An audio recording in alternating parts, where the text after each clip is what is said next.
अस्सलाम वालेकुम, आदाब, नमस्कार। परभणी न्यूज़ महानगर में आपके साथ शेख इफ्तिखार। राज्य सरकार के नए रेती नियमों के तहत परभणी शहर के प्रधानमंत्री आवास योजना और रमाई घरकुल योजना के आम लाभार्थियों को रेती नियमों की तुरंत अमलावरी करते हुए रेती उपलब्ध कराए, ऐसी मांग का निवेदन आज तारीख 11 दिसंबर 2023 सोमवार के रोज राष्ट्रवादी कांग्रेस पार्टी अर्बन सेल शहर परभणी की ओर से जिला कलेक्टर द्वारा राज्य के मुख्यमंत्री सचिवालय को निवेदन दिया गया। इस निवेदन पर प्रभाकर लंगोटे, शहर अध्यक्ष राष्ट्रवादी कांग्रेस पार्टी अर्बन सेल, पूर्व मनपा सभापति विकास लंगोटे, भगवानराव कुरवाडे, बबनराव झाड़े, मंगल वायवळ, गौतम भदरगे, खालिदा बी, सबा बेगम, शाहजिया समरीन आदि के हस्ताक्षर मौजूद है। 2023 मध्ये शासनाने नवीन रेती धोरण काढून प्रति 600 रुपये बरास रेती देण्याचं GR काढलेलं आहे। परंतु गेले 8 महिन्यापासून त्या GRची परभणी शहरामध्ये अंमलबजावणी होत नसल्यामुळं प्रधानमंत्री आवास योजना आणि रमाई घरकुल योजना आहे त्या लाभार्थ्यांना रेती माफक दरामध्ये रेती मिळत नसल्यामुळं त्यांचं काम रखडलेलं आहे। गेल्या 2 वर्षापासून परभणी शहरामध्ये रेती घाट खुले न झाल्यामुळे हे सर्व काम बंद पडलेलं आहे। वास्तविक पाहता प्रशासनानं या बाबीकडे गांभीर्याने लक्ष घालायला पाहिजे होतं, पण प्रशासन गांभीर्याने लक्ष न घातल्यामुळं सर्वसामान्य जनता जे पात्र लाभार्थी आहेत घरकुलधारकांचे हे रेतीपासून वंचित राहिल्यामुळं त्यांच्यावर अन्याय व्हायला आला आहे आणि त्या संदर्भामध्ये तो अन्याय दूर करावा आणि नवीन धोरणानुसार 5 बरास मोफत रेती देण्यात यावी, त्याचप्रमाणे 600 रुपये प्रति बरास रेती देण्यात यावी। या अनुषंगाने माननीय जिल्हाधिकारी परभणी यांना आम्ही भेटून एक लेखी निवेदन देऊन अशी मागणी केलेली आहे की तात्काळ ह्या घरकुलधारकांना रेती उपलब्ध करून द्यावी। कसारा इगतपुरी के बीच घाट में मालगाड़ी के 60 डिब्बे पटरी से उतर गए। ये हादसा रविवार 10 दिसंबर के रोज हुआ। मालगाड़ी के डिब्बे पटरी से उतरने के कारण मुंबई से नासिक की ओर आने वाले रेलवे यातायात बाधित हो गया। नांदेड़ जाने वाली कुछ ट्रेनों को मार्ग परिवर्तन कर दिया गया है, जबकि कुछ ट्रेनें रद्द कर दी गई है। दक्षिण मध्य रेलवे द्वारा कसारा घाट दुर्घटना के कारण रविवार को मुंबई से नांदेड़ तक चलने वाली राजा रानी और देवगिरी एक्सप्रेस को कर्जत पुणे दौंड मार्ग से डाइवर्ट किया गया। जालना से मुंबई जाने वाली दैनिक जनशताब्दी एक्सप्रेस सोमवार 11 दिसंबर को रद्द कर दी गई है। मुंबई से नांदेड़ तक चलने वाली तपोवन एक्सप्रेस 11 दिसंबर को पूरी तरह से रद्द कर दी गई थी। नांदेड़ रेलवे डिवीजन से घोषणा की गई है कि ये ट्रेन 12 दिसंबर को अपने निर्धारित समय पर मुंबई से रवाना की जाएगी। इस दुर्घटना का मुंबई की ओर जाने वाले यातायात पर कोई असर नहीं पड़ा है। कसारा स्टेशन से इगतपुरी की ओर जाते समय 500 मीटर की दूरी पर मालगाड़ी पटरी से उतर गई। इसके चलते नासिक और कल्याण मार्ग पर कुछ देर के लिए यातायात रोक दिया गया। मालगाड़ी के डिब्बों को रेलवे ट्रैक से हटाने का काम चल रहा है। रविवार रात मुंबई से नांदेड़ तक चलने वाली राजा रानी एक्सप्रेस को कल्याण करजत लातूर रोड परली के रास्ते छोड़ा गया, तो देवगिरी एक्सप्रेस को करजत पूना दौंड मनमाड़ मार्ग से छोड़ दिया गया है। समय दुर्घटनाग्रस्त ट्रेनें अपने निर्धारित समय से 6 से 8 घंटे देरी से चल रही है।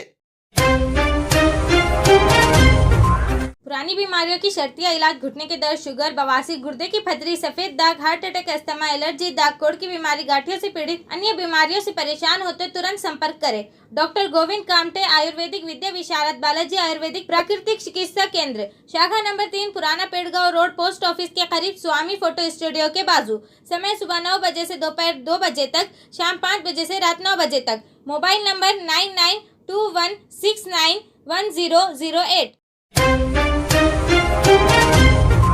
टू व्हीलर पर सवार होकर खेत से घर की ओर जा रहे व्यक्ति की दुर्घटना हो जाने की घटना तारीख 10 दिसंबर 2023 शाम 7 से 7:30 बजे के दरमियान बसमत रोड स्थित चौपाल सागर के करीब यह दुर्घटना हुई है, जिसमें टू व्हीलर सवार की मौत होते हुए एक राहगीर जख्मी होने की बात सामने आ रही है। मिली जानकारी के तहत उल्लास गंगाराम चौहान, उम्र 40 साल, रहने वाले संभाजी नगर खानापुर, ये अपने टू व्हीलर पर तारीख 10 दिसंबर 2023 रविवार के शाम के दरमियान खेत से परभणी की ओर आ रहे थे। बसमत रोड स्थित चौपाल सागर के करीब उनकी टू व्हीलर चलते राहगीर से टकराई। इस दुर्घटना में उल्लास चौहान बुरी तरह से सर को मार लगकर उन्हें जख्मी हो जाने के कारण उन्हें इलाज के लिए सरकारी अस्पताल में लाया गया। यहाँ डॉक्टरों ने देखकर उन्हें मृत घोषित किया। इस दुर्घटना में चलते हुए राहगीर जो जख्मी हुए हैं उन्हें शहर के खानगी अस्पताल में दाखिल किया गया है। इस दुर्घटना की जानकारी मिलते ही ताड़कलस पुलिस थाने के एपीआई शेड़ के अमलदार संतोष चाटे इन्होंने घटनास्थल जाकर मुलाकात देते हुए घटना का जायजा लिया।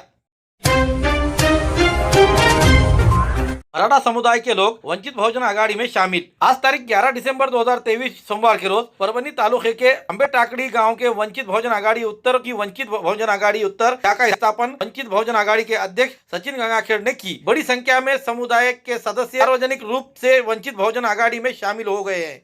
एडवोकेट बाला साहेब अम्बेडकर मराठा समुदाय के लिए आरक्षण का समर्थन करने वाले पहले व्यक्ति थे। मराठा समुदाय के नेताओं ने भी आरक्षण का समर्थन किया, लेकिन वो जिस पक्ष में और पार्टी में है उन पक्ष और पार्टियों ने समर्थन नहीं दिखलाया है।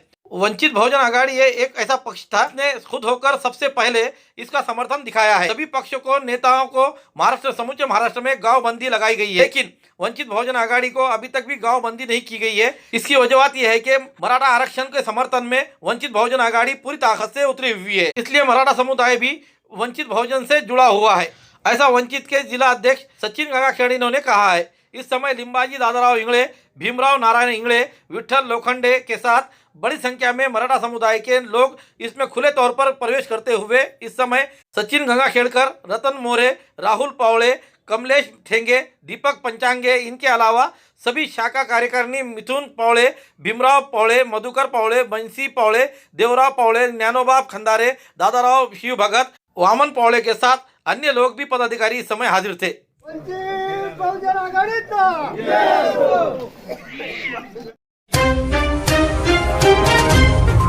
खूबसूरती का राज डॉक्टर हाशमी के पास। बालों का झड़ना, चेहरे के दाग व धब्बे, दीगर समस्याओं का इलाज हमारे पास। हमारे अपने बनाए हुए प्रोडक्ट 100% नेचुरल, कुदरती तौर पर इलाज बगैर किसी साइड इफेक्ट के साथ पूरी तरह से कुदरती व खालिश प्रोडक्ट्स आपके सामने बनाए जाएंगे। हमारे खुद के बनाए हुए प्रोडक्ट शिकाकाई, रीठा, आंवला, मेथी, गुड़हल के फूल, भिंगरा, एलोवेरा के जरिए हर्बल ऑयल वो हर्बल शैम्पू बालों का झड़ना व डैंड्रफ को खत्म करने के साथ सर की खुजली को खत्म करे। पतले बालों का इलाज फायदेमंद है, साथ ही बालों को लंबा, घना और खूबसूरत बनाए। चेहरे के दाग, धब्बे, कील, मुहासे, रूखी त्वचा वो चेहरे की झुर्रियां खत्म करे, साथ ही चेहरे को खूबसूरत बनाता है। खूबसूरती का राज डॉक्टर हाशमी के पास। हमारे पास ऑयल मशीन है जिससे हम आपके लाए गए खोपरा, कलौंजी, बादाम व अन्य सामग्री का तेल निकाल कर देंगे आपके सामने। एड्रेस डॉक्टर हाशमी मिनाज, खान साहब बिल्डिंग के पीछे, दरगाह रोड, परभनी। 8421522947 8669131304।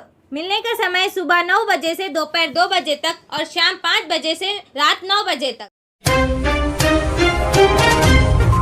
बैलेंस बिगड़कर खुले डीपी पर जाकर गिरने से युवक के दोनों हाथ डीपी में जाकर लग जाने से खुले डीपी के अंदर के करंट ने उसे अपने चपेट में ले लिया, जिससे बड़े पैमाने पर झटका लगते हुए युवक जगह पर ही मौत हो जाने की घटना आज तारीख 11 दिसंबर 2023 सोमवार के रोज दोपहर 1:30 बजे के दरमियान पुराने RTO office Karegaon road Parbhani इस इलाके में हुई है। परभनी शहर के तकरीबन डीपियां खुले ही रख दिए गए हैं और उसमें पूरी तरह से करंट चलता हुआ नजर आता है।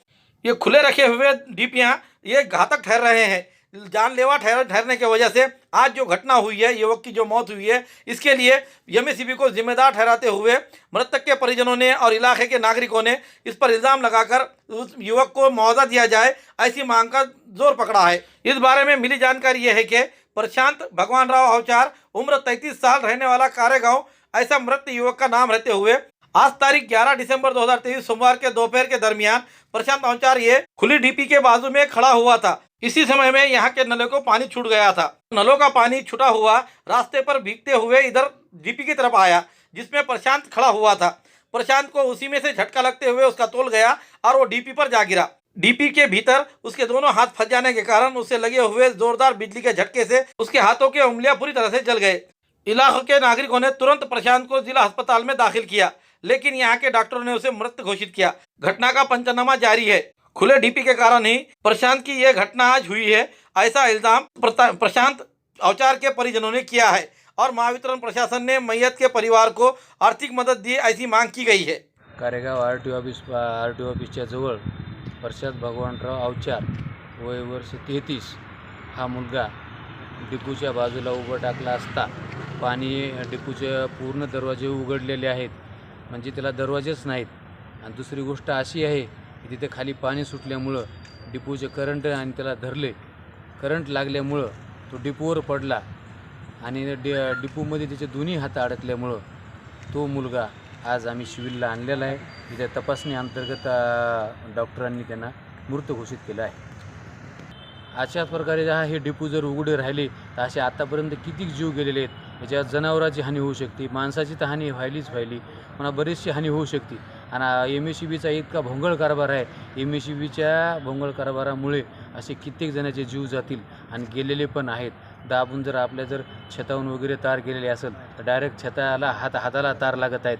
तर MSCBवाल्याला ह्या झोपलेल्या गेंदाड्याच्या कातड्याला MSCBला जाग आलेली नाही. तरी माझी एक अशी विनंती आहे की शासनाने त्याच्यावर काहीतरी ताबडतोब कारवाई करून MSCBवाल्यावर यांना जी जागा घ्यायला पैसे दिलेले असतात ती जागा न घेता हे डायरेक्ट रोडवर डिपू बसवतात. शासनाचे ते डिपू बसून ती माणसाची जी हानी व्हायली ती हानी टळण्यात यावी. आम्ही आता इथं सिव्हिलला आणले असता त्याला मृत घोषित केलेले आहे. तर आम्ही MSCBवर योग्य ती कारवाई करून न्यायानुसार जे काही मुलाचं वयानुसार त्याच्या आई वडिलाला किंवा त्याच्या मुलाला आणि पत्नीला जे काही विमा भेटन किंवा त्यांच्याकडून जे काही रक्कम हानी झालेली ती मिळन ती शासनानं द्यावी. देसी जड़ी बूटियों से इलाज का एकमात्र केंद्र हकीम मौलाना उबैदुर रहमानी मिसबाही इनका नूरी शिफा खाना। हर स्टेज का कैंसर, किडनी की खराबी, लीवर की खराबी, हर तरह का शुगर, बालों की हर तरह की समस्या, पीठ व किडनी की पथरी, बवासीर, हर्निया, अपेंडिक्स, बीपी की कमी व ज्यादती, पीलिया, हर तरह का चर्म रोग, हर तरह का पेट रोग, सफेद दाग, साटिका, uric acid, heart, depression, ulcer, नाक, कान, गले की बीमारी, आँख की हर तरह की समस्या, टॉन्सिल, हर तरह का न्यूरो रोग, मिर्गी खून की कमी, हर तरह का ट्यूमर आदि का इलाज सफलतापूर्वक किया जाता है। पता बलरामपुर चौराहा से चौक रोड, बैरागी कॉलोनी, तुलसीपुर, जनपद बलरामपुर, यूपी। तुलसीपुर में मिलने का समय सुबह 11 बजे से 6 बजे तक हर माह की 1 तारीख से 20 तारीख तक रहेगा। परभणी में मिलने का समय सुबह 10 बजे से रात 10 बजे तक हर महीने के आखिरी हफ्ता 23 तारीख से 30 तारीख तक रहेगा। परभणी का पता दरगाह रोड, आजम चौक से आगे, तवक्कल मेडिकल के करीब, परभणी, महाराष्ट्र। अधिक जानकारी के लिए मोबाइल पर संपर्क करें। Mobile number 9793041936 9175546259। Bharatiya Janata party की ओर से परभनी में छत्रपति शिवाजी महाराज प्रतिमा के क्षेत्र में सांसद धीरज प्रसाद शाहू के खिलाफ विरोध प्रदर्शन करते हुए बड़े पैमाने पर घोषणाबाजी की गई। आज तारीख 11 दिसंबर 2023 सोमवार के रोज परभनी शहर के छत्रपति शिवाजी महाराज के प्रतिमा के पास मैदान पर भाजपा महिला मोर्चा और भारतीय जनता पार्टी की ओर से सांसद धीरज प्रसाद शाहू के खिलाफ विरोध प्रदर्शन किया गया। इस मामले में आंदोलनकारियों ने मांग की है कि साहू के खिलाफ मामला दर्ज किया जाए और उन्हें गिरफ्तार किया जाए, ऐसी मांग करते हुए घोषणाबाजी की गई। इस समय बीजेपी महिला मोर्चा के प्रदेश सचिव रूपाली कचरे, भाजपा ग्रामीण जिला सरचिटनीस मंगलाताई मुदगलकर, सीमा धुमाळ, विजया कातकडे, प्रभावती अन्नपूर्वे, सुनीता घुगे, रोहिणी हलगे, भाजपा महानगर जिला अध्यक्ष राजेश देशमुख, हमू चाऊस, मोहन कुलकर्णी, भालचंद्र गोरे, संजय रिजवानी आदि के साथ भाजपा के पदाधिकारी बड़ी संख्या में हाजिर थे। यांनी 300 कोटी त्यांच्या घरामध्ये मालमत्ता सापडल्यामुळे सर्व जनतेमध्ये रोष उठवलेला आहे आणि काँग्रेसचे लोक किती पैसा साठवून ठेवतात हे निदर्शनात आलेलं आहे। म्हणून आम्ही हा आंदोलन करून निषेध केलेला आहे। झारखंडचे खासदार धीरज साहू यांच्या घरामध्ये 300 कोटीची मालमत्ता सापडलेली आहे आणि ती मालमत्ता एकाच ठिकाणी सापडल्यामुळे लोकांसमोर आता जनतेसमोर खूप मोठा प्रश्न पडलेला आहे की भ्रष्टाचाराचं किती मोठं स्वरूप आपल्याला इथे दिसत आहे। आणि सगळ्यात मोठी गोष्ट म्हणजे ते ऑलरेडी 3 वेळेस खासदार राहिलेले असताना त्यांच्याकडे एवढी मालमत्ता निघाली, तर आता हा एक प्रश्न जनतेसमोर पडलेला आहे। आज परभणी जिल्ह्यामध्ये, परभणी शहरमध्ये आज महिला मोर्चाकडून खासदार जे झारखंडचे खासदार आहेत साहू, धीरज साहू यांच्या विरोधात आम्ही महिला मोर्चाने सगळ्यांनी मिळून आंदोलन केलेलं आहे। याचं कारण आहे जो गरिबांचा पैसा आहे तो काँग्रेसने लुटलेला आहे आणि हा लुटलेला पैसा झारखंडचे जे खासदार आहेत धीरज साहू यांच्या घरामध्ये सापडलेला आहे। पैसा एवढा प्रचंड प्रमाणात होता की त्या नोट मोजणाऱ्या मशीन सुद्धा तिथे बंद पडल्या आणि 300 ते 500 कोटी रुपये एका खासदाराकडे काँग्रेसच्या सापडले। तर तुम्ही विचार करा की काँग्रेसच्या लोकांकडे किती पैसे हे गरिबाचे लुटलेले असतील। गरिबाचा एक एक रुपया धीरज साहूला वापस द्यावाच लागेल आणि तो हा कोठरीमध्ये गेल्याशिवाय हे भारताची जनता शांत बसणार नाही। भारतातला प्रत्येक गरिबाचे ते पैसे लुटलेले आहेत जे काँग्रेस सरकारने, त्याचा आज आम्ही इथे परभणी शहरामध्ये धिक्कार केलेला आहे। धीरज धीरज शाहू हा अतिशय नालायक माणूस म्हणायला काही हरकत नाही असं मला वाटतं. कारण आज जर बघायला गेलं तर गरीबाचे पैसे तुम्ही लुटून स्वतःच्या घरामध्ये स्वतःची कोठरी भरलेली आहे आणि त्या गरीबाचे पैसे देणं हे तुम्ही लागतात, हे काँग्रेस लागतं, हे आम्ही आज सांगू इच्छितो. आज जर बघायला गेलं तर राज्यसभेवर माणूस घेताना त्याची गुणवत्ता तपासली जाते. ह्या धीरज शाहूची तुम्ही काय गुणवत्ता तपासली काँग्रेसच्या लोकांना? कोणती गुणवत्ता तपासून यांना दिलं? यांचे बेकायदेशीर धंदे, यांची दारूचा धंदा हे बघून तुम्ही त्यांना राज्यसभेचा खासदार केलं का? आणि हे करत असताना तुम्ही आमच्यासारख्या गरिबांना लुटलं, गरीब जनतेला लुटलं आणि तो पैसा आज तुमच्याकडे सापडलाय. असा एक धीरज शाहू नाही, असे अनेक धीरज शाहू या काँग्रेसमध्ये आहेत. हे बघा, काँग्रेसचा हात हा मळालेला आहे आणि या काँग्रेसच्या हातानं हे गरीबाचे पैसे लुबाडले आहेत. ते असेच पैसे खाणारे लोक आहेत आणि गरीबाचे पैसे लुटणारे लोक आहेत. हे याचं एक उदाहरण म्हणजे धीरज शाहू आहे. हमारे न्यूज़ आपको किस तरह पसंद आ रहे हैं, इसके लिए लाइक करें, शेयर करें, कमेंट्स करें, सब्सक्राइब करना ना भूलें. हाँ, हमने आपको जिस तरह से हमारे व्यूअर्स को और हमारे देखने वालों को हम जो बात बता रहे हैं कि भाई आप हमें लाइक और आपके कमेंट्स भेजना ज़रूरी है ताकि हम बेहतर से बेहतर आपको जो है तो हमारे न्यूज़ आपके सामने प्रकाशित कर सके. Subscribe now and press the bell icon. Never miss an update.